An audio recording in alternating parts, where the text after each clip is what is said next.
Good afternoon, everybody. Welcome back to another episode of the REDX podcast. I'm Tyler Fenn, Director of Sales here at REDX. And today with me, I have from Dallas, Texas, Tammie Slay. Tammie, thanks for being with us today. Thank you. I'm excited to be here. Appreciate it. Yeah, me too. Now, as always, whether you're on Facebook or YouTube or watching this on our REDX corporate website, make sure that you chat in your questions for Tammie. The things that we're going to talk about today, regardless of how long you've been in real estate, there's going to be some things that you can take away. So whether you're a 35-year veteran, whether you're a brand new agent, we're going to talk about some of the basics, some of the things that would you say, Tammie, that some of these things are maybe some that get overlooked by agents that have been in the business for a while? Oh, absolutely. Absolutely. Yeah. They're always good to go back and revisit and get back to the basics. Sometimes you get too in your routine that you're not realizing all the things you're missing out on. Well, good. I'm really excited for this. So as always, as you have questions, make sure to chat those in. People on the REDX team, regardless of where you're watching this, they'll make sure that those questions get over to Tammie and I, and we can talk about these things. So Tammie, why don't you introduce yourself to our listeners first? Just tell us a little bit about who you are and why they should listen to you, because that's important. You've got a resume here that people should pay attention to. Oh, okay. Well, if I forget anything on that resume, you're going to have to call it out. You got it. You got it. So I am a broker owner of a company out of the Dallas, Texas area, and I run a team out of that company as well. So team leader, been in business about 15 years, just a little over 15 years now. And I'm a mother of 4, a grandmother of 1, who I got a message today that he's standing on his own now. So I'm excited for that video to come in. And I'm the mother of a Labrador named Charlotte. So I'm not sure if I'm missing anything on that. Got some designations behind my name, got some awards behind my name, got all that too. But the most important is I do have a brokerage company. I have a team, wife and mother, grandmother, and a dog mama. That is awesome. Thank you so much. I happen to have a Labrador also, so we've got some things in common already. Where does this start to be a good show? So yes. let me ask this: is how I mentioned there's some things here that we're going to talk about that regardless of where you're at in the business, people can walk away, and that's what we want, right? Is we want people to walk away from the next few minutes we're going to spend together and go, here are some concrete things that I can do. And if I understand correctly, you're teaching a course right now, onboarding new agents and kicking them off right, because we know that real estate school teaches us everything about how to be an agent, right? So why don't you it doesn't? Why don't you walk us through that? Why don't you walk us through that a little bit? Let's talk about some of the things that a new agent needs, and maybe some of the things that the pros have forgotten or have set by the wayside that they can always get back to the basics a little bit. So let's talk about some of those things. All right. So you're absolutely right. We are teaching a course right now. My team is teaching one, and in this course, actually, we have a mix. So you're dead on, and we have brand new agents that have this. 2 of them were licensed, I think, the day of, like the day the course ended, they became active. So brand new. We have some agents that have been licensed less than a year, so still new to the business. And then we have seasoned agents that have been licensed over 10 and 15 years that are part of this, that are utilizing this course to reset their business and ramp it back up after COVID has affected them and kind of put this pause on their business. So they're going back to the basics to reset their business. Some of those basics that many agents don't even start with, myself included, and I made the mistake, is not having a business plan, not knowing your why. Why are you getting out of bed? Why are you going to the office? Why are you even showing a home? When you truly know your why, it motivates you to have those uncomfortable conversations. It motivates you to get out there and to push yourself. Also in the business planning, do you have core values? Do you have a mission statement? We have one as a company, but then our individual agents and our admin staff, they all have an individual mission statement and core value as well. When you really know those, your mission and your core values, one, it helps you to articulate why you're even in the business. When you're going on a listing presentation, for myself, our mission statement as a company is for everyone we interact with to feel significant. So when I'm sitting down at a table at a listing presentation, And I bring that up and say, you know, this is our goal. This is what we develop our systems on, our workflows. I'm here with you. I'm not on my phone. And I tell them my mission. There's a emotional connection there. So I would say that the seasoned agents have probably, the majority of them, spend a lot of time developing technical and transactional habits and not really digging into why they're even in business. So let me ask this question, because we had Brooke Signs on our podcast on Monday, and she mentioned having the importance of having a business plan. One thing that we didn't get into, and I don't want to spend the whole podcast on this, but this is an important thing, is where does somebody even start to create a business plan? I mean, when you're talking about core values and purpose and all of these things, that can be overwhelming for a new agent to go, I don't know yet. And so how, if you were coaching somebody through this, how would you get them started on creating that business plan that ends up becoming the foundation on how you do business, correct? Correct. So teach us here, take us to school. All right. Okay. I love it. Just call me Teacher Tammie. So the first step is asking, what is your 5-year goal? Okay. And it's less important for it to really be a 5-year goal versus a 6-year goal. It's more important for me as a coach or as a teacher, especially in this course, to understand, where do you even want to go? So we got to look out a little bit further into the future. What are you doing here? Where do you want to go? Where is your dream? Where do you see yourself in 5 years in real estate? So once we have the bigger picture, then we can break that down. And we break that down by what's a 1-year goal. So let me hear what your 1-year goal is. And it's important to understand we have 5-year business goals and 5-year life goals.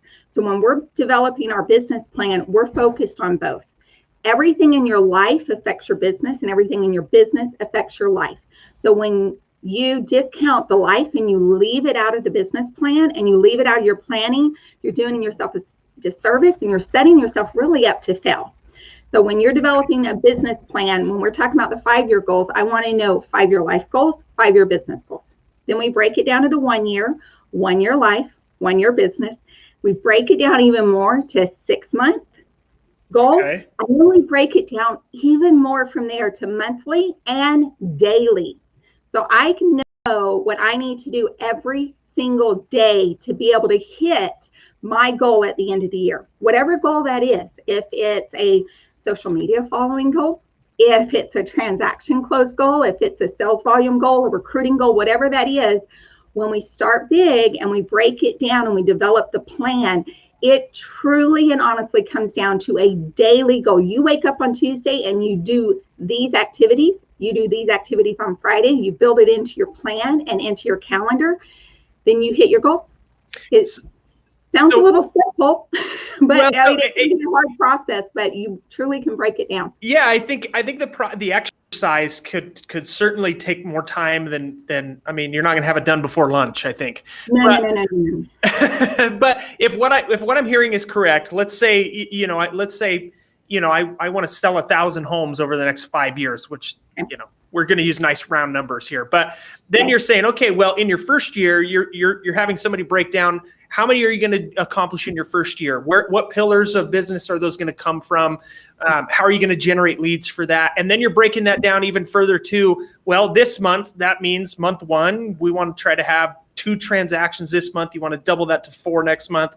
You want to, go to 6 the month after that in order to be on track for this 1,000. But then even further, you're saying, look, this includes a daily task. I need to, on a daily basis, it might be, you have to make a certain amount of contacts a day. You need to have a certain amount of interactions with people. And you're saying this is what's built out and written down in a detailed plan that somebody's going to follow over the next 5 years. Absolutely. Wow. Absolutely. Yeah. It's game amazing. Changer. It's a true game changer. There are a lot of seasoned agents. And when we know that the latest report from NAR was 80% of agents leave the business in their first year. Yes. And I believe Tom Perry said it was 87%. So 80% of those that get their license in their first year, they have dreams. They have goals, they have expectations, they want to make a certain amount of money, or they have to make a certain amount of money. Many of them, their mortgage relies on that. So then when they don't have a plan and they don't have anything to execute and they don't know where to get started, and they wake up in the morning and they're like, what do I do? Who do I call? Can I even see what I'm going to do 3 months from now? It's very daunting. 80% leave. I mean, that's huge to me. And they go in debt during that 1 year, hugely in debt during that 1 year, and then leave the business. The seasoned agents that have either through organic, happen to be the lucky 20% organically, then they still can't plan out 5 years from now what I'm going to do. Or it's become more organic. So our system, or our class, our course, is about being in control of your business rather than reactive to your business. So I can claim right now how many closings I'm going to have at the end of the year. Certainly, and it's not just a wish list, right? You're saying I can say that, and I know what I have to do today to ensure that it happens. Yep. So as a broker owner of a couple of different brokerages, correct? Correct. If as a broker owner, is it easy for you to identify the agents that did a good job creating that business plan and are working hard to stick to it, as opposed to those who maybe didn't take that process seriously? Yes. Yeah. It's very easy to identify. One, because I used to be that one of them too. Okay. I was right there. I had a good business. It was organic. It reacted to the market.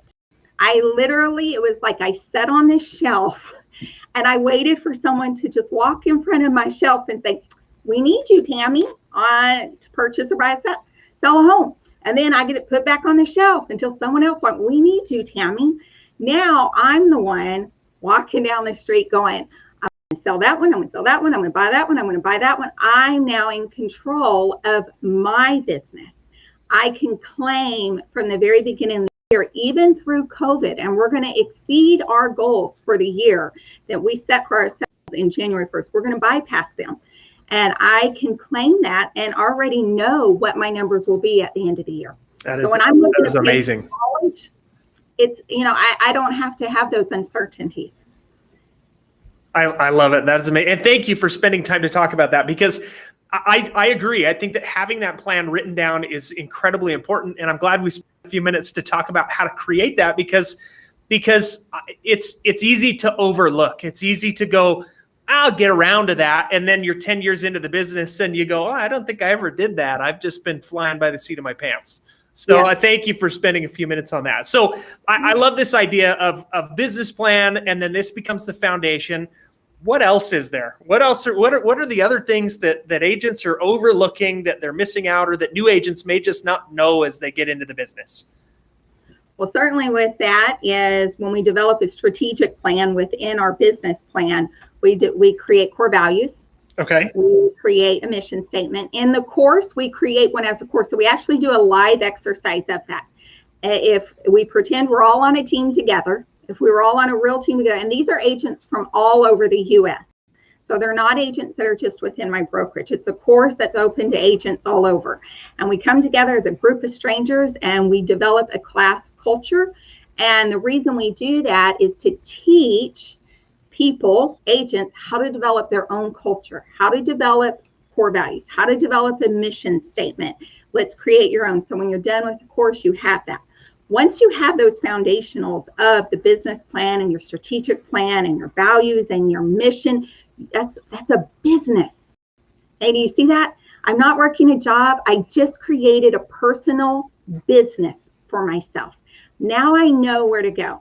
So then we get into lead generation. We get into scripts. We get into developing your own sphere. So everybody has a sphere that's generating income and business for them.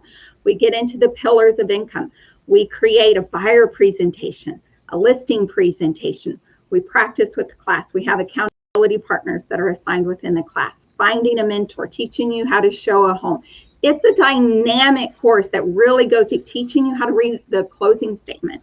How do you understand the ALTA statement and be able to go through all those lines, developing a budget for So of all of these things, and the course sounds amazing, of all of these things, what are some of the ones that you feel like are the ones that I mean, if you had to pick one or two things to say, I can only teach these things, and I want to try to move the needle in a new agent's business or improve a veteran agent's business as much as possible, what of that whole list of things that you're teaching agents, what are maybe the ones that you feel like you couldn't go without these ones? These is the bare minimum, got to have these skills and systems and processes in place. Okay, I'm going to give you the top three. Okay. All right. So top one, absolutely your foundational value. You got to have a culture. Okay. You do. Every single agent is building a brand for themselves, or they're working on a brand for their team, but you have to have a culture. Number one, hands down. You got to know why you're waking up in the morning. So that big why, those values, those mission statement, that's number one. Number two is learning your magic number. And everybody has a magic number. It's their conversion number. How many points does it take for you to get a closing? How many points does it take for you to hit an appointment? How many points does it take for you to sign an agreement? How many points does it take to, get to the closing table? Everybody's got one. And when you track your numbers, and we talk a lot about tracking in the course, and we do it from day one, you're tracking your daily money-making activities every day, as well as tracking your 30-minute blocks of your daily activities. So what are you spending your time on? What are you doing that has a point value that we assign to it? And then when you get to the end of the 3 months and we're looking at your business from high up, we're able to know that for Tammie Slay, it's 240 points to a closing. For Tammie Slay to get a listing agreement from a FSBO, it's this many points. For Tammie Slay to get a buyer rep agreement, it's this many points. So how many points does it take for me to set an appointment with a FSBO? When I know that, when I know the number of calls it takes for me to set an appointment with a FSBO, and I know that in order for me to hit 24 closings in a year, you following? Yeah. So for me to hit 24 closings in the year from a FSBO, I need to set maybe 36 appointments. Gotcha. All right. So when I know I need to set 36 appointments, how many phone calls do I break that down in a week to break down in a day? So for any agent, seasoned, brand new, no matter where you at, when you know your magic number, you control your business. So if I'm understanding correctly, you're talking about tracking your daily activities and how they correlate to commission checks on the back end, essentially, right? Correct. Is how many phone calls do I have to make? How many FSBOs? And are you breaking that down? And it sounds like you are. Are you breaking that down based on the different pillars of your business? So let's say you're prospecting to your sphere of influence. You go, hey, my point value for that is 200 or whatever. Right. Whereas expired listings is I only need 85 points to get a closing. And with that, do you see that agents then begin to focus more on one than the other because they go, hey, my conversion here, man, I only need 80 points versus 200. Do you find that you start to see specialization as people recognize these numbers? Absolutely. I mean, yeah, the clarity in it is huge. I mean, you can now see not only what you've been doing, but you have a clear understanding of where your skills are, of where also maybe where you want improvement. Maybe I'm really interested in working this one pillar, but my conversion number isn't that great. Maybe it's Facebook. Let's say I'm really wanting to kill Facebook, but my conversions number isn't great. What am I doing? So when I'm tracking my time on what I'm doing, I can leverage it better by either bringing in a system that's going to do a drip campaign or do something else that would leverage my time, so I'm not so focused on creating whatever it is I'm thinking of they're creating. But it's just bringing clarity in. This last week I logged 11 hours. No, it was 21 actually. 21 hours in drive time for my business. Wow. Yeah, 21. And so when I sit down, and it was 11 hours in follow-up time, and follow-up means I'm working in a transaction. Okay. I have a transaction coordinator. So when I end the week and I see I spent 11 hours in transactions, and I have a dynamic woman who I have on our team handling transactions, I have to ask myself, what am I spending that time on? And then I can evaluate that, get myself out of that, hand it over to her, because in 1 hour, I can set an appointment. So if I'm spending 11 hours in transactions or 21 hours driving, why am I not in an Uber in the back seat setting appointments? You know, so absolutely. Bringing that huge clarity in. So when you start really tracking your time, and we're going back to the second most important thing, when you really track it and you understand your business and you see it from a greater angle, you're looking for the stories in your numbers and in your data, and you know your magic number, the sky's the limit. There's nothing holding you back. So, okay, so we've got some questions coming in. It seems like this is maybe a topic that people are going, okay, tell us a little bit more. So I want to spend a few more minutes here. But first of all, we've got lots of people. Welcome back, everybody. We've got a lot of people engaging and commenting, and thank you for doing that. There's a few questions about this. Is Jamal Carey asks, he says, do you have an example template for a magic number? So maybe a better way is what are the key inputs, for lack of a better way to say that, of the things that we're looking for that would bring us to a magic number. So let's take sphere of influence, for example. Our network. What are the things that you would have somebody track that would help them to find that magic number? Okay. So track your phone calls for one, and we assign 1 point for a phone call. And then for a note, like a happy birthday, or I saw your son got married on Facebook, congratulations, a note card, a personal note card mailed is 2 points. This is not a GeoFarm card, not a mass card. This is a true written note card. That would be 2 points. Emails, 1 point. Emails are also considered like a text, so that's 1 point. And so those are your lead prospecting points. When you're staying in contact with your sphere, that's your lead prospecting point. And you want to know how many points it takes to get a referral from your sphere, or even themselves doing something. So how many phone calls do you have to make within your sphere? And there's a couple of spheres out there. There's the broad sphere. That's like the 1,000 people, Yes. Okay, that's the broad sphere. And then we focus on what we call a top 50 sphere. So it's really building a good relationship with a core within 50 people. And these 50 people are then generating referrals for you because they're your top fans. Like, that's your fan club. Those are the people that want to see you succeed. Those are the people you shared your big why with. What is that big why?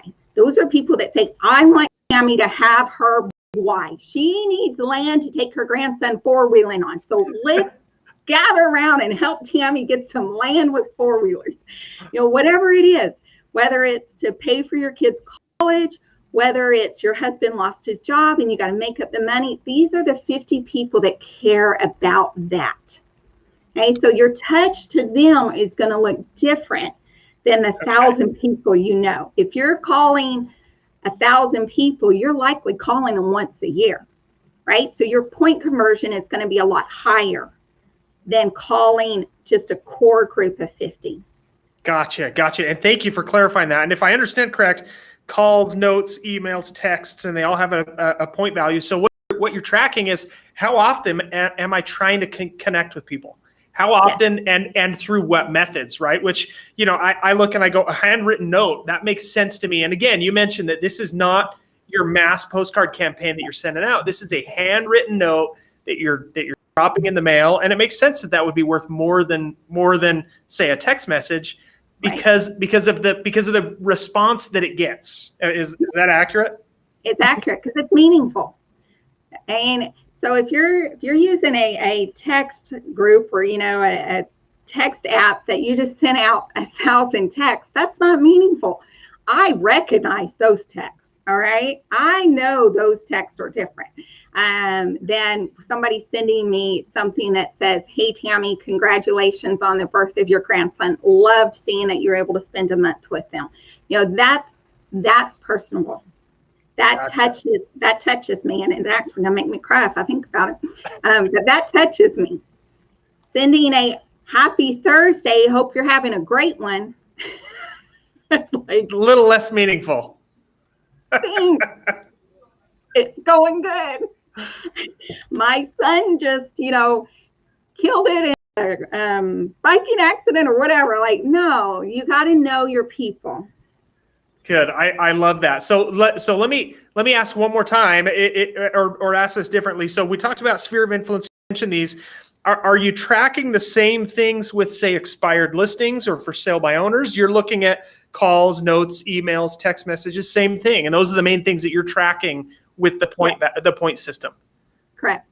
But you're tracking them separate: expireds, FSBOs, sphere of influence. Correct.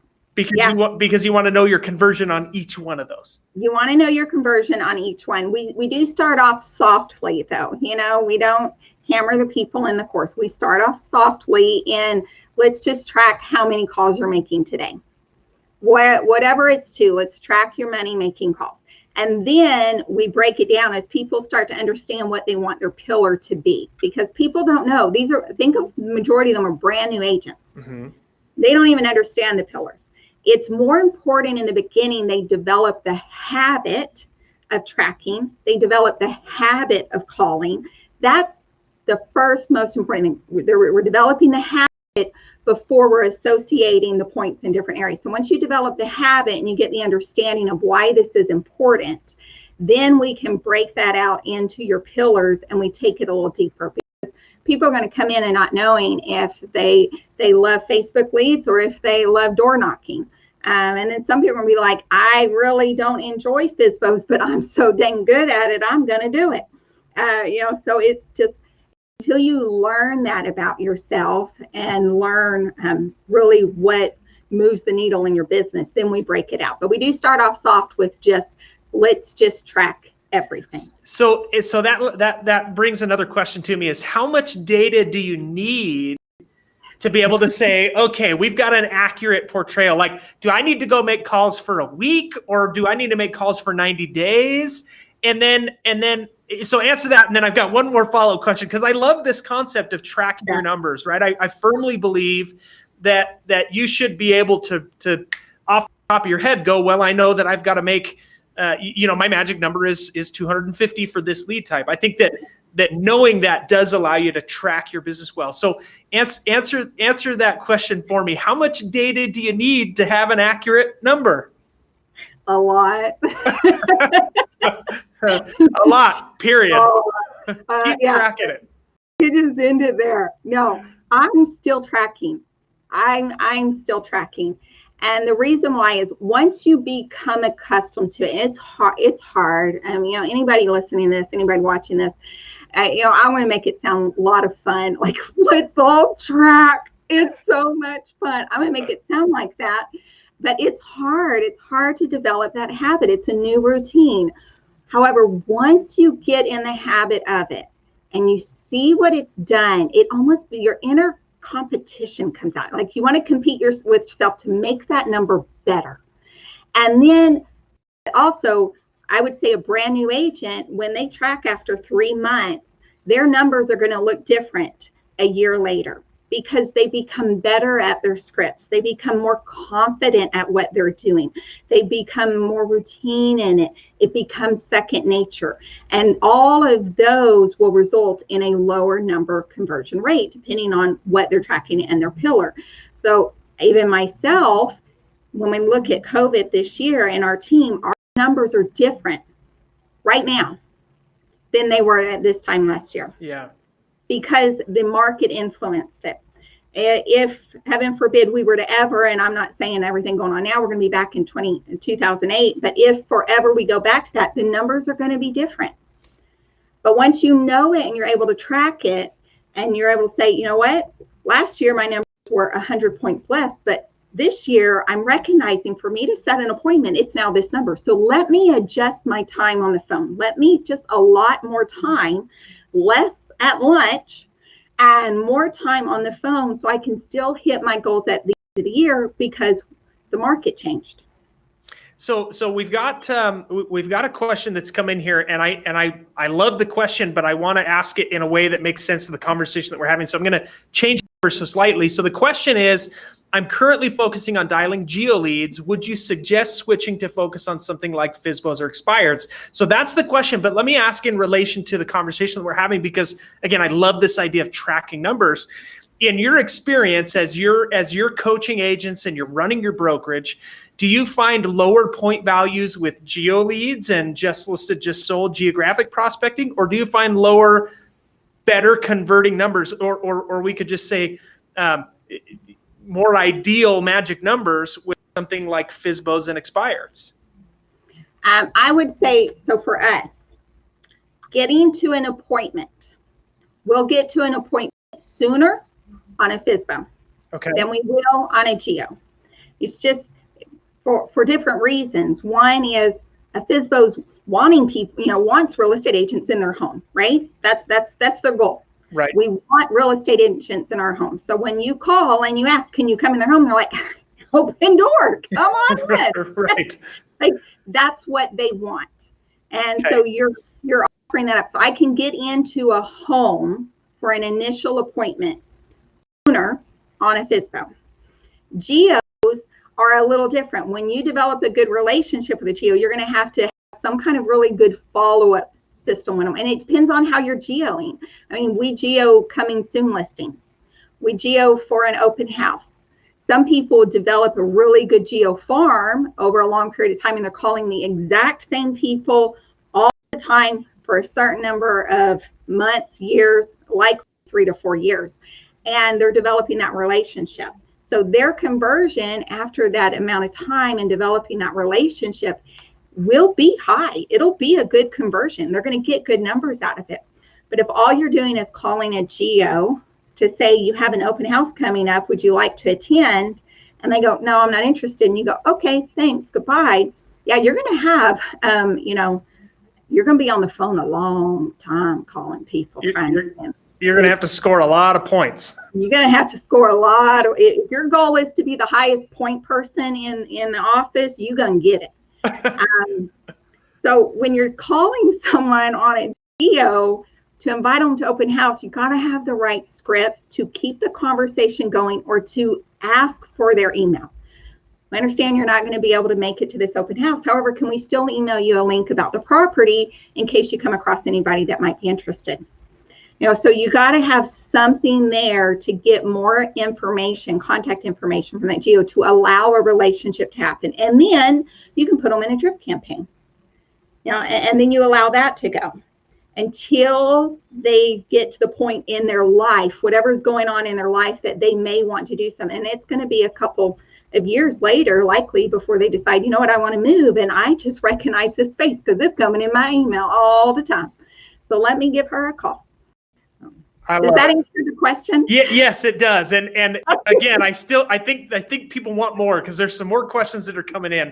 And the one that's come in from Homes for Sale, so they must put in their business name there. But the question is, and I have the same question: how do you track your numbers? Do you have a spreadsheet? Is it part of your CRM? Do you use some kind of app or tool? How do I keep track? Because if, like you said, it's not glamorous, right? It's the part of it's the 10% of the business that you don't love so that you continue to love the other 90, right? Is tracking your numbers. So how do you do that? What's the best way to maintain that data? Oh, there's a whole slew of ways to do it. We start off with a PDF and a Google Sheet. All right. So they're just entering it in manually every day. Yeah. 10 points today. And it just updates. So, the data just collects over time. So that's the, easiest way. There are other programs that are out there that you can buy to tally points and add points up, and apps that are out there for that you can access. But truly in the class, we just start, because I don't know where everybody's at in their business. I don't know what they have access to. I don't know how much money they have. We start with the free Yeah.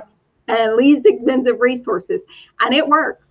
You know, a PDF, you get a PDF and it'll tally it in there for you. A PDF editor, you can save it. And if you were to even zap that to a Google spreadsheet, and then it would tally over time to give you some numbers. So there's a lot of ways you can do it, but we do have a PDF, and I'm happy to send that over to you if you want to share it with people later on. That'd be good. That would be fantastic. Thank you. So, and we've got one more question here, another from Jamal. He says, by tracking your numbers, is there a daily number that you're trying to get to? And when you get there, is your day finished? Oh, good question. Okay, we like to have everybody create when you're creating your plan for the week, for the month, for the year, that you're at least aiming to hit 61 points a day. Okay. That's what I have found the average. So when I'm looking at a lot of agents, what has been their average number totally, so the totality of it, that has generated them to closings. So when they hit 61 points a day, and I believe it works out to 305 a week, that will generate a closing. 305 to generate a closing. So the goal is to hit 61 points a day. Now, with that said, I don't know your goals. You may want to close 1,000 during the year. So you may be hitting 61 before lunch and then 61 before dinner. So it's going to go back to what are your goals? And as you develop your tracking and you know your conversion number, you know if you are at, 200 points for the week to a closing instead of 305. So it'll balance, or it'll calculate out depending on what your closing goals are. But we, at least when we're starting out, we aim to hit 61 points a day. And so anybody who's listening to this who wants to try this in their own business, 61 is a good starting point, and they can adjust from there as they build out their data. Maybe they're an expired listing pro, and they know that, hey, this is where 95% of my business comes from, and I rock expireds. That number may be lower for them, or a newer agent without the skills and systems, it might be a little bit higher. But 61 is a good starting point. It's a great and ambitious starting point. Yes. Okay, good. You will not be falling under the mark if you aim for 61. And there's other ways to earn points, like open house. We assign 10 points for an hour at open house. Now, if your open house is dead and nobody coming up, your internal ethical meter is going to have to decide if you want to get a lot of points. For us, I say, and for the course, if nobody's there, be on the phone. Okay. So earn your points another way. Earn your points another way, because you got to recognize they're money making points. So if you're just a point collector and you're sitting in dead open houses, you're doing nothing. You're just killing your business. You took time away from your family to sit there and be a point collector. Well, yeah, I think of it like golf, right? The lower the number, the better. That's really what we want here. We want commission checks with a small number of points, because that means we're doing really well. Yeah. I wish my golf game was that way. It's not. Well, I don't play golf, so I'm going to take your word that you're aiming for a small point. So we've talked about. I asked a question a long time ago, right? What are the things that an agent can't live without? We talked about culture, core values, mission plan, or mission statement, business plan, and then we talked about this other thing about knowing your numbers, which I'm totally on board with. Yeah. What is this third thing that agents can't live without? Making the call. Amen. Just that. Making the call. We end every course. If I were sitting here and Tyler, you were my course, and let's say there's 5 Tylers in my course right now, and I go, Tyler, what you gonna do this week? You're gonna say, make the call. And I'm going, yeah, you are. At Tyler number 2, what are you gonna do this week? Make the call. Make the call. That's it. So the third thing is you have to make the call. And when you understand that, then you're going to be making calls. There's a lot of people in this industry, even those that are seasoned and organic, that are scared of making a phone call. They will spend, their conversion rate is probably 800 points because they're just emailing people. They're not making phone calls. or they're in some massive drip campaign that they've invested a ton of money in over years, and they're just sitting on their shelf waiting for that drip campaign to generate, and they're not making the call. When you truly understand our business, it's not a people business. It's not a relationship business. Those are tools we use and ways we get there, but it's a lead generation business. So when you truly understand, we are about building leads and generating leads. You can't have a relationship with the buyer if you didn't get a lead.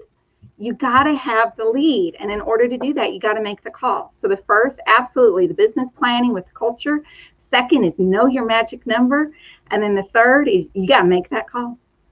I love it. And I wish, Tammie, I wish that I could have every agent understand that you got to have leads, because I know where to get them. I know how people can go get great leads, right? And we do use your great leads every day.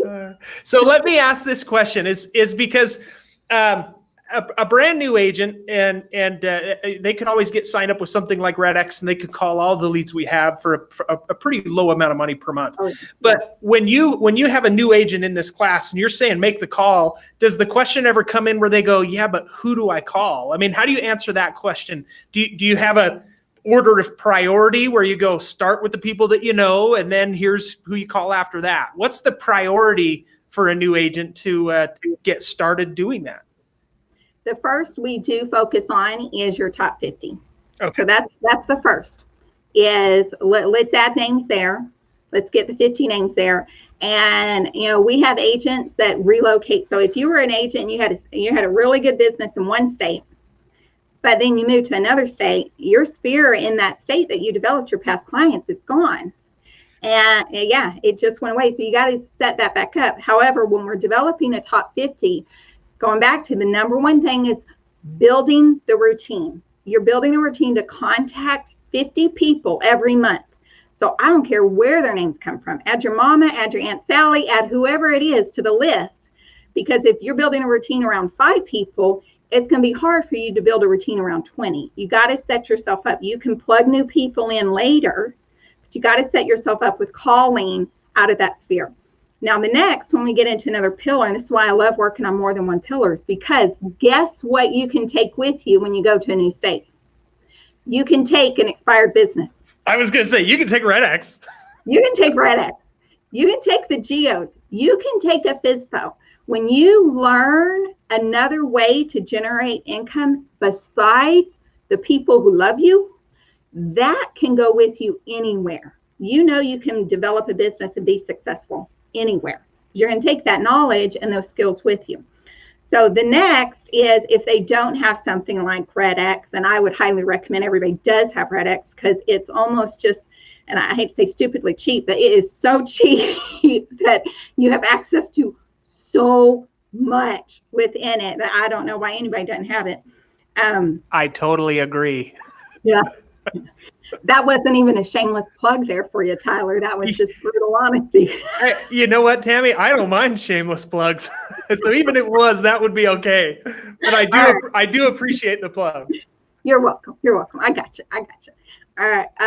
The next is just open up your contacts in your phone. If I were to ask you, Tyler, right now, how many contacts do you have in your cell phone?